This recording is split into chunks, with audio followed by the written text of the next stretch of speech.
Olá, bom dia e bem-vindos à nossa meditação sobre a graça. Hoje estamos no dia 28 de novembro e eu gostaria de ler com vocês Efésios capítulo 2, verso 1.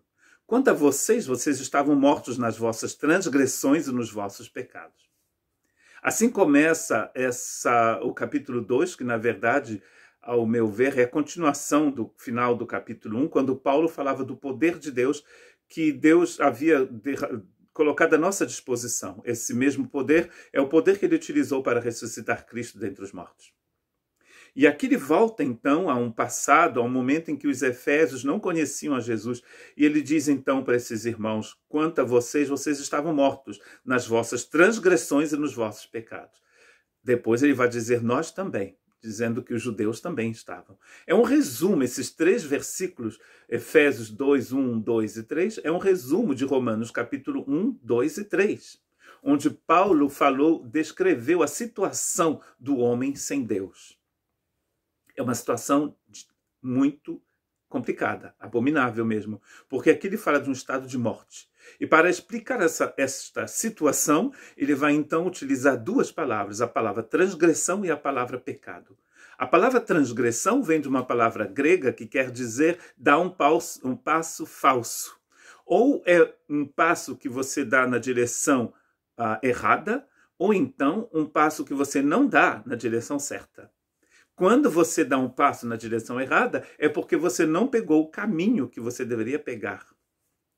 Paulo diz que antes de conhecer a Cristo, aquilo que ele não queria fazer, ele fazia. E aquilo que ele devia fazer, ele nunca fazia.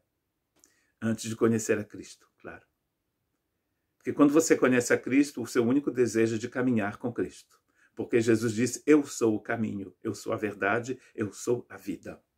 Você deve conhecer a parábola do filho pródigo. Nessa parábola, um jovem judeu decide de pedir toda a sua herança antes do tempo e sair por aí afora utilizando esse dinheiro. Então ele vai utilizar com prostitutas, com vícios, com tudo que é ruim. E quando o dinheiro acaba, ele perde também os amigos, porque quando você não tem dinheiro, quando você é ninguém, geralmente você também não tem amigos. E ele não tem mais o que comer, não tem onde morar. Todo mundo abandona aquele homem. Então o que ele vai fazer? Ele vai procurar um emprego. Mas o único emprego que ele encontra naquele lugar, porque havia uma crise muito complicada do Covid da época e não havia emprego. E ele vai ter que trabalhar para comer e ele vai comer a comida que ele dá para os porcos. Para um judeu é uma grande decadência. Comer comida de porco, trabalhar com porco. Então um dia ele decide, eu vou ter com meu pai, vou sair dessa lama e vou voltar para casa. E a gente chama isso de conversão. E ele decide se converter, ou seja, dar uma volta por cima e regressar ao lar. Quando ele está voltando para casa, quando ele está chegando perto de casa, o pai fala, aqui está o meu filho que estava morto e agora está vivo. Porque morte quer dizer separação.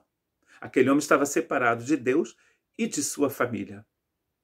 Quando nós não temos Jesus, nós estamos mortos.